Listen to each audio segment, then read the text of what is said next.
우리 하나님의 말씀을 보겠습니다. 하나님의 말씀은 고린도전서 15장 1절에서 8절까지 읽도록 하겠습니다. 고린도전서 15장 1절에서 8절. 형제들아, 내가 너희에게 전한 복음을 너희에게 알게 하노니 이는 너희가 받은 것이요 또 그 가운데 선 것이라. 너희가 만일 내가 전한 그 말을 굳게 지키고 헛되이 믿지 아니하였으면 그로 말미암아 구원을 받으리라. 내가 받은 것을 먼저 너희에게 전하였노니 이는 성경대로 그리스도께서 우리 죄를 위하여 죽으시고 장사 지낸 받으셨다가 성경대로 살만에 다시 살아나사 게바에게 보이시고 후에 12 제자에게와 그 후에 500여 형제에게 일시에 보이신다니 그 중에 지금까지 대다수는 살아있고 어떤 사람은 잠들었으며 그 후에 야고보에게 보이셨으며 그 후에 모든 사도에게와 맨 나중에 만삭되지 못하여 난 자 같은 내게도 보이셨느니라. 아멘. 하나님의 말씀을 경청해서 들으시면은 우리 인생이 달라지고 운명도 달라지게 될 줄로 믿습니다. 오늘은 부활절입니다. 여러분, 이 세상 온 만물을 바라보면은 너무나 신비하잖아요. 저 딱딱한 벚꽃나무에 그 가날풀고 부드러운 벚꽃이 피어서 만개하는 것을 보면은 우리는 신비함을 느끼게 됩니다. 또 저 유채꽃 사이로 어느 때인가 벌써 노랑나비 하양나비가 와가서 돌아다니는 걸 보면은 몇 달 전에는 그 꽃지 속에서 형체도 알아볼 수 없는 번데기였는데 저 번데기 저들이 나비가 되어서 완전한 새로운 모습으로 땅에 기어다니던 벌레들이 나비가 되어서 날아다니는 걸 보면서 이 세상은 너무나 신비하는구나, 신비투성이로 있는데 하나님은 이런 것들을 통해서 하나님의 살아계심을 알아야 된다고 이야기를 하고 있습니다. 로마 1장 18절에 보면 이런 말씀이 기록되어 있습니다. 하나님의 진노가 불의로 진리를 막는 사람들의 모든 경건치 않음과 불의에 대하여 하늘로부터 나타난다. 하나님은 진노한다는 거예요. 왜 진노하느냐? 19절에 보니까 그 이유는 하나님을 알만한 것들이 그들 속에 다 있는데도 불구하고 하나님께서 이 세상을 통해서 다 우리에게 하나님의 존재를 보여주었다는 것입니다. 그리고 20절에 보면은 창세로부터 그의 하나님께 보이지 아니하는, 우리는 하나님을 육신으로 볼 수가 없지만은 그의 보이지 아니하는 것들, 곧 그의 영원하신 능력과 신성, 이런 하나님에 대해서 우리가 어떻게 알 수 있느냐? 그가 만드신 만물에 분명히 보여 알려졌나니 그러므로 그들이 핑계하지 못할지니라. 우리는 이 만물을 통해서 이런 벌레들이 나비가 되어서 날아다니고 저런 벚꽃이 피고 튤립이 피고 이 만물이 달라지는 모든 것들을 바라보면서 여기서 우리 하나님께서 아무도 핑계하지 못하도록, 인생이 한번 태어나면 100% 세상을 떠나지만은 떠난다고 해서 끝나는 것이 아니라 다음 세상이 있다는 것을 하나님은 만물을 통해서 다 보여주었어요. 그렇기 때문에 앞으로 하나님 앞에 서서 하나님, 나는 다음 세상에 있는 줄 몰랐습니다 하는 모든 핑계는 핑계가 될 수가 없다고 이야기를 하고 있는 것입니다. 가을이 되어서 모든 것이 다 낙엽도 떨어지고 죽은 것처럼 대지는 얼어버렸지만은 봄이 되니까 온 곳에서 새싹이 올라서 꽃이 피는 것과 마찬가지로 우리의 인생의 육체도 우리의 장막집이 무너지고 나면은 이것이 끝이 아니라 새로운 삶에서 우리는 영생을 누리게 될 줄로 믿습니다. 그런데 한번 태어난 인간은 100%다 죽잖아요. 그런데 죽으면 끝이 아니라고 하는 사실을 우리 하나님께서는 예수님을 통해서 보여주신 줄로 믿으시기를 바랍니다. 오늘은 부활절입니다. 성도에게 부활은 한없는 소망과 은혜가 되고 위안이 되는 것입니다. 만약에 우리 기독교에서 부활이 없다고 할 것 같으면 기독교는 바로 사라집니다. 기독교는 죽은 종교가 아니라 살아있는 생명의 종교이기 때문에 만약에 예수님의 부활이 부정된다면 기독교는 오늘 즉각적으로 사라지고 없어지는 것입니다.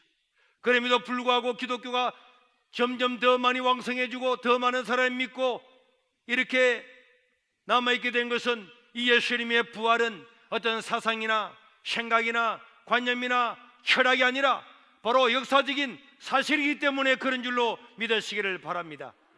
예수님을 안 믿는 사람들 중에서는 기독교를 싫어하면서 예수님의 부활을 부정하는 사람들이 있었습니다. 제자들이 예수님의 시체를 훔쳐가 가지고 난 다음에는 예수님께서 부활했다고 그렇게 거짓말했는데 그 거짓말을 믿고는 예수님께서 부활했다 이렇게 외친다는 거예요. 여러분 생각해 보십시오. 예수님의 제자들이 예수님의 시체를 훔쳐갔다면은 자기들이 거짓말한 것을 다 알고 있는데, 남들은 몰라도 자기들이 훔쳐갔다면 자기들은 알 거잖아요. 그런데 그 예수님을 위해서 예수님 부활했다는 그 말을 외치면서 수많은 고난과 그리고 죽음과 고통을 다 겪고도 전부 다 마지막까지 예수님은 부활했습니다. 수십만 명의 사람들이 예수님께서 부활했다는 이것 때문에 가족이 몰살을 당하고 사자밥이 되고 불에 태워 죽임에도 불구하고 이 사실을 전개했다고 하는 것은 예수님께서 부활했다는 사실만이 이렇게 할 수가 있는 것입니다. 어떤 사람들은 예수님께서 십자가상에서 못 박혀서 죽은 줄 알고 무덤에 갖다 놨더니 그 이스라엘 동굴 무덤이 서늘하고 시원하니까 정신을 차려보니까 기절했다가 깨어나가지고, 그리고 제자들한테 나타났더니 제자들이 부활한 줄 알고 착각해가지고 예수님의 부활을 이야기를 했다, 그렇게 생각하는 사람이 있습니다. 그러나 여러분, 그 예수님이 기절했다가 깨어난 그분을 착각해서 믿고 난 다음에 온 로마가 다 예수님 믿고 예루살렘 시민들이 다 예수님을 믿고 제자들이 그를 위해서 목숨을 다 바쳤다고 하는 것은 그야말로 얼토당도 않는 이야기입니다. 또 어떤 사람들은 제자들이 예수님을 너무 사모하다가 예수님을 사모하다가 보니까 예수님께서 환상 가운데 막 나타난 것처럼 보이가지고 그걸 부활을 했다고 이렇게 이야기하는 사람들도 있지만은 그건 역시도 말도 안 되는 이야기인 것입니다. 왜냐하면은 그 당시의 모든 사람들은 예수님의 부활을 기정사실로 받아들이고 예수님을 믿고 난 다음에 이렇게 이야기했습니다. 사도행전 1장 3절에 보니까 우리에게는 확실한 많은 증거가 있다. 이 부활은 증거가 있는 역사적인 사실임을 믿으시기를 바랍니다. 사도행전 17장 31절에는 모든 사람에게 믿을 만한 증거를 주시다. 여러분, 이 예수님의 부활은 부활하신 그 당시에 그 나라에 있는 모든 사람들에게 확실히 믿을 만한 증거를 주신 분이, 증거를 가지고 있고 증거를 보여주어서 믿었던 사람들이 바로 그 당시의 사람들이었습니다. 그래서 예루살렘 사람들은 대부분이 다 믿었습니다. 그 당시에 예루살렘 시민이 많아야 한 5만 명 정도 될 걸로 생각이 되는데, 사도행전 21장 20절에 보면은 그들이 듣고 하나님께 영광을 돌리며 바울들이 이르되 형제여 그대도 보는 바에 유대인 중에 믿는 자가 유대인 중에만 믿는 자가 예루살렘에 수만 명이 있었다.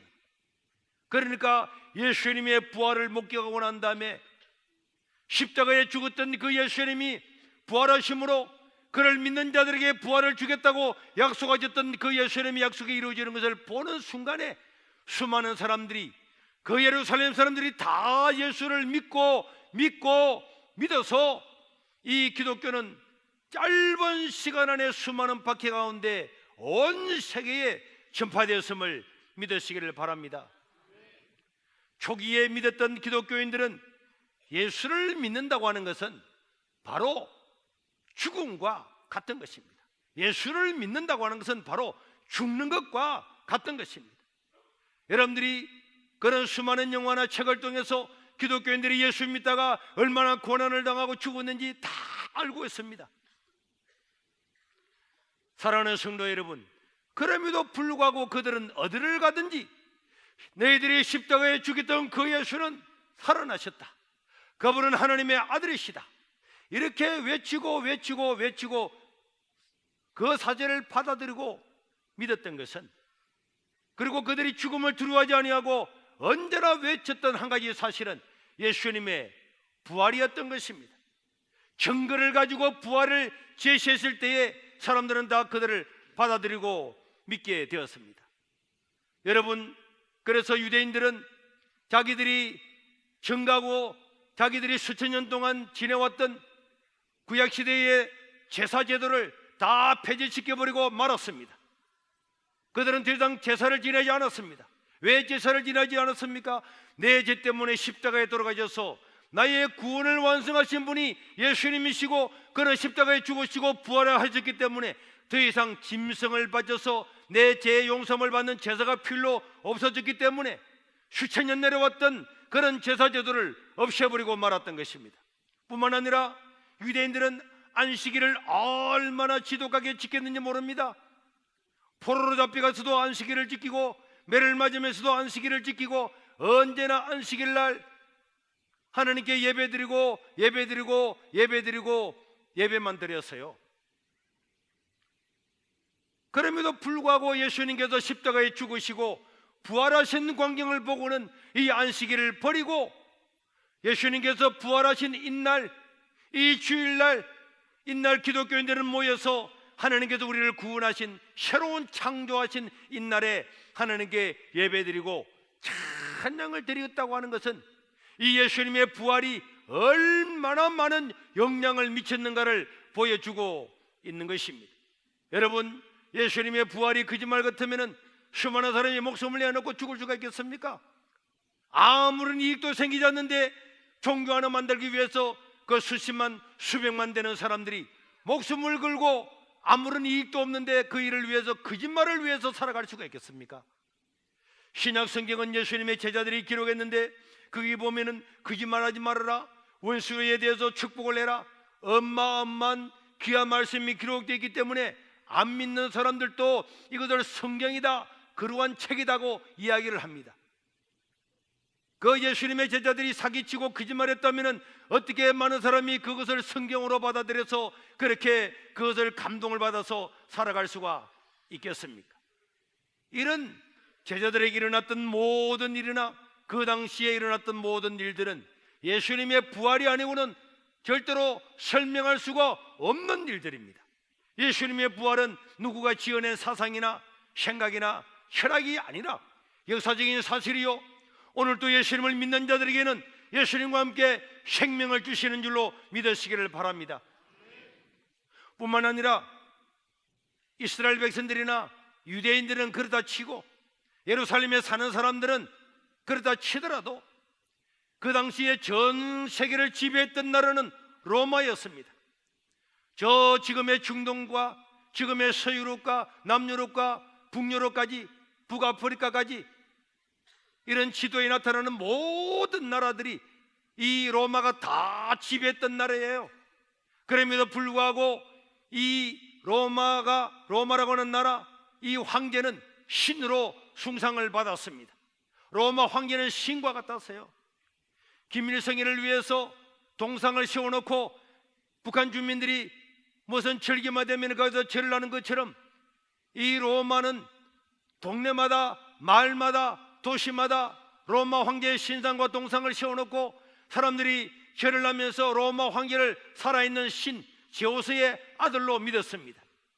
그럼에도 불구하고 이런 것들을 다 버리고 로마가 기독교 국가가 됐다고 하는 것은 예수님의 부활이 유대인들뿐만 아니라 예루살렘을 넘어서서 전 세계에 얼마나 큰 영향을 주었는가를 알 수가 있는 것입니다.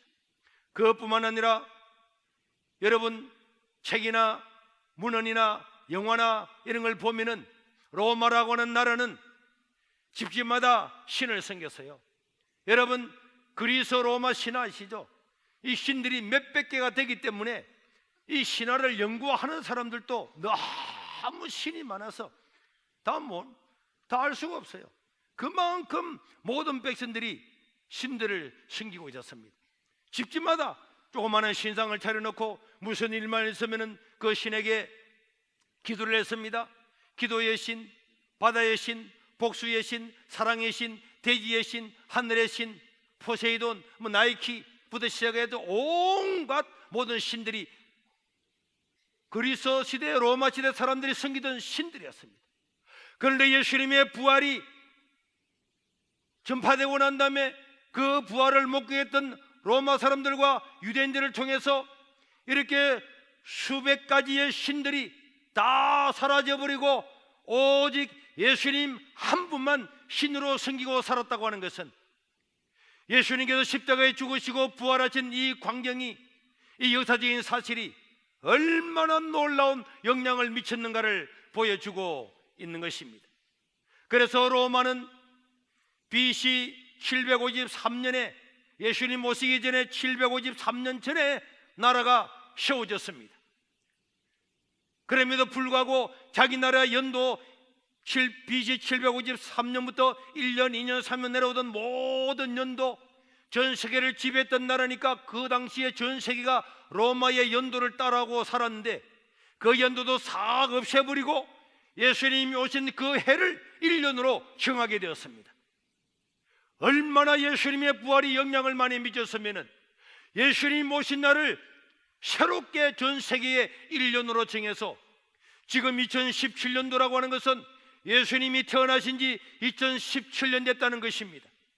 우리는 모든 사람들은 다 주민등록 번호를 가지고 있습니다. 우리 주민등록 번호의 시작은 예수님이 탄생하신 해인 줄로 믿으시기를 바랍니다. 예수님이 오신 그 해로부터 우리의 주민등록 번호가 시작이 됐다는 겁니다.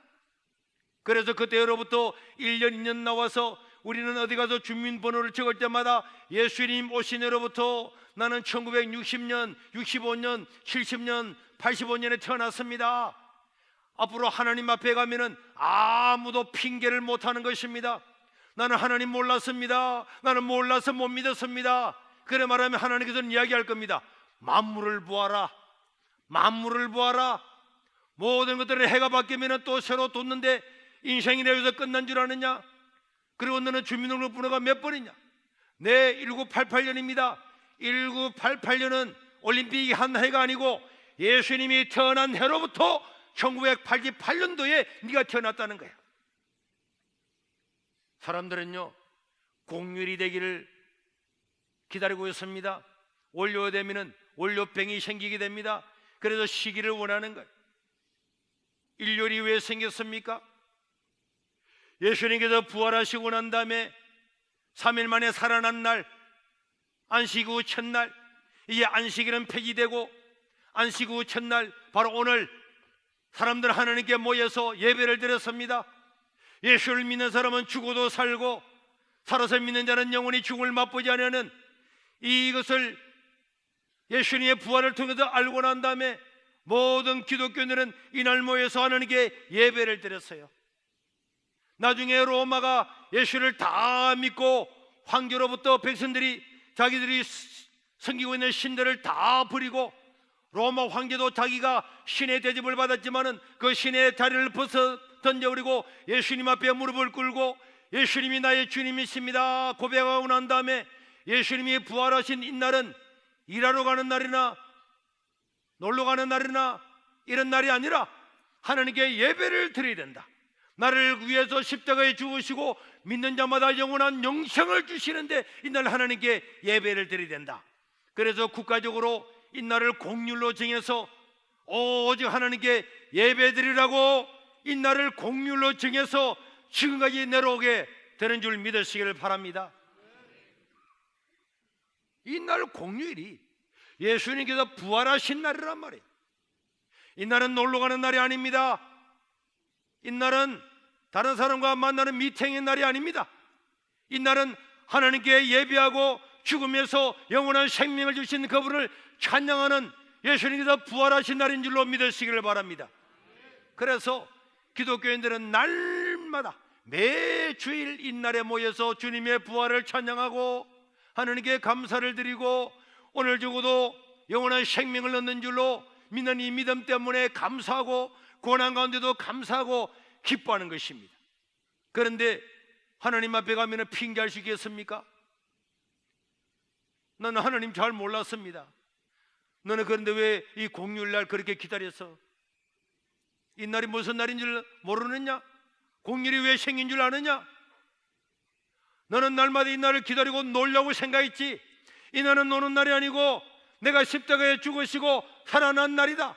그들 눈으로 못 끼겠던 전 세계 사람들이 예수님을 구주로 받아들이고 나의 영원한 생명으로 받아들이고 하나님께 예배하기 위해서 국가적으로 로마 제국 전체가 지금의 60개국 정도 되는 그 당시에 전 세계 나라가 공휴일을 삼아서 하나님께 예배한 날인데, 누가 하나님 앞에서 핑계하면서 하나님을 몰랐다고 이야기할 수가 있겠습니다.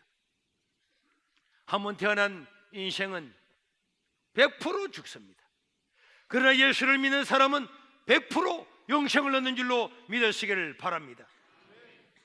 그래서 매 주일마다 예수님의 부활을 찬양하면서 우리는 소망을 가지고, 하늘의 소망을 가지고, 하늘의 위안을 가지고 살아가기 때문에 예수 믿는 사람은 당연히 지금도 고달프고 질병 가운데 있고 경제적인 문제가 있고 여러 가지 문제가 다 있어도 마음이 평안하게 되는 것은 당연히 영생을 얻은 사람, 영생을 소유한 사람, 죽음을 이기고 생명을 얻은 사람은 당연히 우리 마음에 평안이 있을 수밖에 없는 것입니다. 그렇기 때문에 여러분, 예수님은 사상이나 철학이 아닙니다. 종교가 아니란 말이에요. 우리 교회 어떤 스님도 앉혀놓고 이 사실을 이야기하면서, 스님, 오늘 세상을 떠나시면 천국 갈 수 있겠습니까? 우리는 죽고 난 다음에 일은 모르네. 맞습니다. 석가모니는 죽고 난 다음에 일에 대해서 단 한 번도 언급하신 적이 없습니다. 내가 살아있는 인생 일도 모르는데 죽고 난 다음에 일을 내가 어떻게 알겠느냐? 죽고 난 다음에 일을 내가 어떻게 알겠느냐? 너희들은 스스로 깨달아서 스스로 부처가 되라. 사람들이 아무리 깨달으려고 노력을 하고 잠을 자지 않고 허리를 땅에 붙이지 않고 노력하고 애쓴다 할지라도 인간의 생각으로는 절대로 알 수가 없는 것입니다. 그러나 우리 하나님께서는 이 성경을 통해서 이미 약속을 다 하신 것입니다. 오늘 성경에 보니까 예수님은 성경대로 죽으시고 성경대로 살아나셨고, 성경대로 구약 성경에 예수님께서 이 땅에 오셔서 어떻게 죽으시고 살아나실 것들 이야기를 다 하시고, 예수님도 살아계실 때에 자기가 고난을 받고 죽고 난 다음에 3일 만에 살아나심으로 말미암아서 예수를 믿는 자들마다 생명을 주겠다고 약속을 하시고, 그 약속대로 예수님이 살아나심으로 말미암아서 이 고린도서를 기록할 때는 이미 예수님께서 성천하시고 25년 30년이 지났음에도 불구하고 이 고린도에 있는 사람들은 이 예수님의 사건을 본 사람들 아직도 태반이나 절반이나 살아있다고 이야기를 하고 있는 것입니다. 예수님의 부활은 우리에게 영원한 소망이 됩니다. 그렇기 때문에 절망 가운데, 고난 가운데, 고통 가운데 주님의 부활을 생각하는 사람들마다 내 마음에 평안이 임하고 용기가 생기고 위안이 생기게 되는 줄로 믿으시기를 바랍니다. 이 예수님을 믿을 때는 처음부터 확실하게 확신을 가지고 믿고 살아야 내 인생이 달라지고 변화되고 하나님의 은혜와 축복이 임하게 되는 줄로 믿습니다. 매주마다 예수님의 부활을 축구하면서 나와서 예배드리고 예배는 드리는데 희미한 신앙을 가지고 이것이 옳은지 저것이 옳은지도 모르고 한 다리는 세상에 걸치고 한 다리는 밖에 두고 어정쩡정하게 살아가는 신앙이 아니라 부활하신 예수님을 바라보면서 제자들처럼 믿음으로 살아가고 복음을 전하는데 힘을 다해 나가야 될 줄로 믿습니다.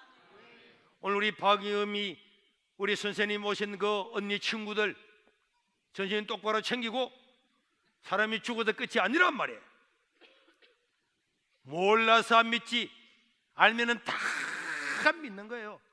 짧은 인생을 위해서도 부모는 좋은 대학 보내려고 열심히 공부해라, 학원에 가라, 안 가면 왜 안 갔냐, 왜 안 갔느냐, 성적표 공부 못하면 왜 공부 못했느냐, 온갖 일을 다 하면서 사람이 하면 태어나면 100% 죽는데 어디로 가는지도 모르면서도 그냥 살아가는 것이 지혜롭습니까? 집안제 사기 위해서는 그렇게 애를 쓰고 전망을 바라보고 앞으로 미래를 바라보고 투자하면서 몇만 원 주고 있는 보험 하나도 알아보고 보험을 여면서 100% 죽음이 우리에게 다가올 건데 어디로 가는지도 모르고 살아가는 이런 인생이 되면 되겠습니까? 안 되죠. 하나님을 믿고 사는 것이 복인 줄로 믿습니다. 이제 예수님을 믿고 살아간 사람들은 예수님의 제자들처럼 복음을 전해야 돼요. 사도행전 1장 8절에 보니까 예수님께서 성전하시면서 마지막으로 이야기했습니다. 오직 성령이 내게 임하시면 내가 권능을 받고 예루살렘과 온 유대와 사마리아와 땅 끝까지 이르러서 나의 증인이 되리라. 우리는 예수님의 이 증인이 되어야 될 줄로 믿습니다. 모든 그리스도인들은 예수님의 증인으로 살아가는 것입니다.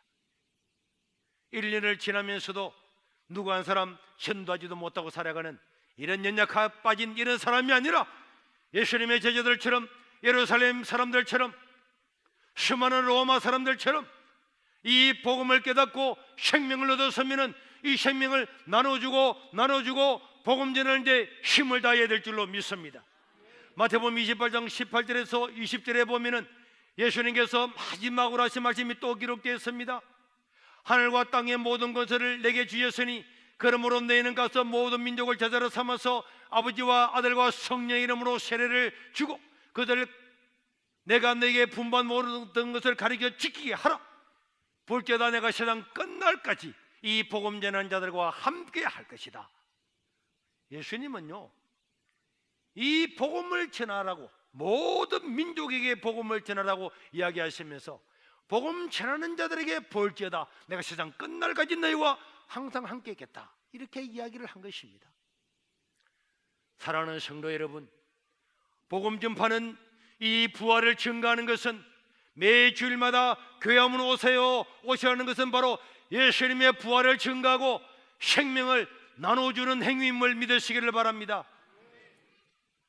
세상에는요, 1억 원을 기부를 하면은 1억 원 클럽에 들어가서 그런 패도 주고 메달도 줍니다. 자랑스러워합니다.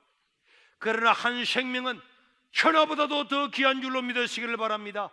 이 모든 세상보다도 한 영혼은 더 귀하단 말이에요. 그렇기 때문에 오늘 우리는 이 예수님의 말씀을 받아서 복음 전하는데 힘을 다해야 될 줄로 믿습니다. 정성을 다해야 돼요. 저도 이 다리를 다쳐 물리치료를 받으면서 물리치료사인데 전도를 했더니 꼭 오겠대요. 꼭 목사님 가겠습니다. 안 오는 거예요. 또 그 다음 가가지고 목사님 머리 끄지르고 이번 주 가겠습니다. 또 안 오는 거예요. 오늘은 부활절인데 틀림없이 가겠습니다. 아침에 지냈더니 또 생가고 어디 가고 안 보이는 거예요. 그럼에도 불구하고 좋다. 이제 4번 자기가 내한테 약속을 어겼는데 보자. 100번을 어기는지 200번을 어기는지 끝까지 복음을 전하는 거예요. 생명을 전하는 일에는 포기가 없는 줄로 믿습니다. 절망이 없는 줄로 믿습니다. 생명보다 더 귀한 일이 없기 때문에 그렇습니다. 나는 내 자식이나 형제 자매들이 조그만하게 불만 띄어도 얼마나 안타깝습니까?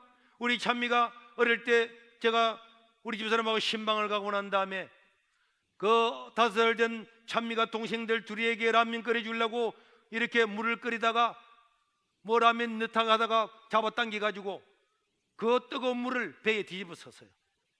마침 들어오는데 그렇게.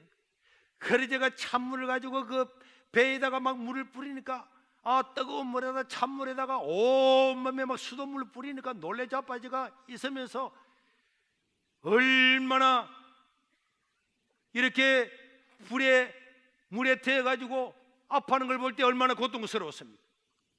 옛날에 빨강교회 그 2번째 교회를 지을 때에 한여름에 교회를 거의 다 짓고 난 다음에 그 당시에 쓰레기를 모아놓고 불을 태우려고 하니까 한여름 돼서 눅눅해서 불이 안 붙는 거예요. 그래서 제가 거기에 휘발유를 뿌려놓고 라이터를 켜가지고 던지려고 라이터를 탁 켜는 순간에 펑 해가 제가 그냥 몇 메다 날아가 버렸어요. 순식간에 온몸에 불이 다 붙어가지고 제가 옷을 다다닥 와이셔츠를 뜯어가지고 불을 껐지만은 이 와이셔츠 여기에 단추가 있고 단추가 있는데 여기는 확 뜯어가지고 와이셔츠를 벗었는데 이미 벗으면서 그냥 확 잡아당기니까 이 와이셔츠에 걸리가 손이 여기에 껍질이 그대로 확 벗기더라고요. 그래서 온 얼굴에 화상을 다 입었어요. 그래서 병원에 갔습니다. 그 당시에 바로 내가 사람을 불러서 옆에 사람을 불러서 사택에 있는 바를 얼음 가지고 오나 해가지고 얼굴이 다 탔는데 얼음을 가져와가지고 수도가에서 얼음으로 열기를 식히면서 자가용을 불러서 병원으로 가면서 전화를 했어요. 전화를 했는데 그때 마침 우리나라에 전체다가 의료 파업을 했습니다. 부산대병원도 파업, 동아대도 파업, 고신대도 파업, 계속 가면서 파업하다가 괴정에 있는 괴정병원에 지금 이름이 바뀐 것 같은데 그 괴정병원에 가니까 오라가라는 거야. 그래서 가서 거기서 치료를 받았습니다. 온 얼굴에 붕대를 감싸고 이렇게 있는데 얼굴이 얼마나 환한지. 그래서 저는 감사했어요. 하나님 감사합니다. 지옥의 광경을 만분의 1이라도 느낄 수 있는 게 감사한 거예요. 그런데 여러분, 이런 고통에서 벗어나서 생명을 나눠주는 일인데 내 자식에게 생명을 준다면 내가 못할 일이 뭐가 있겠습니까? 사람들한테 생명을 전하기 위해서 예수님의 제자들은 다 목숨을 다 바쳤어요. 우리는 목숨을 바칠 이유는 없지만 오늘 이 생명을 전하는데 힘을 다해야 될 줄로 믿습니다. 그들이 모르기 때문에 모르기 때문에 매일마다 주민등록번호를 적으면서 새로운 날이 오면 달력을 받아가지고 올해는 2017년이네, 내년은 2018년이네, 연도는 쉬어가면서도 그 연도의 시작이 예수님이 오신 날이요, 내 주민등록의 시작이 예수님 오신 날부터 시작됐음을 모르기 때문에 매일마다 이날 공휴를 기다리면서 이날 왜 쉬는지 왜 노는지 모르기 때문에 그들은 멸망의 길로 가는 것입니다. 그들에게 알도록 전하는 것, 이 기쁜 소식을 전하는 것이 전도입니다. 그래서 그들을 매 주일마다 불러와서 몰랐던 것을 알려줌으로 말미암아서 인생이 죽어서 끝이 아니고 멸망받을 영혼들이 끝이 아니라 우리에게는 생명이 있다, 소망이 있다, 사는 날이 있다 알려주는 것이 전도란 말이에요. 그래서 복음 전하는 일에 힘을 다하기를 바랍니다. 오늘은 주님께서 부활하신 날입니다. 이 부활의 소망을 가지고 살아가는 사람들은 이 땅의 조그만 고난 때문에 염려하거나 근심하는 것이 아니고 살아계신 하나님께 기도해야 될 줄로 믿습니다. 그리고 복음을 전함으로 말미암아서 하나님 나라를 이 땅에 이루게 하는 이 놀라운 역할을 통해서 하늘의 별처럼 빛나는 성도들이 다 될 수 있기를 주의 이름으로 축원합니다.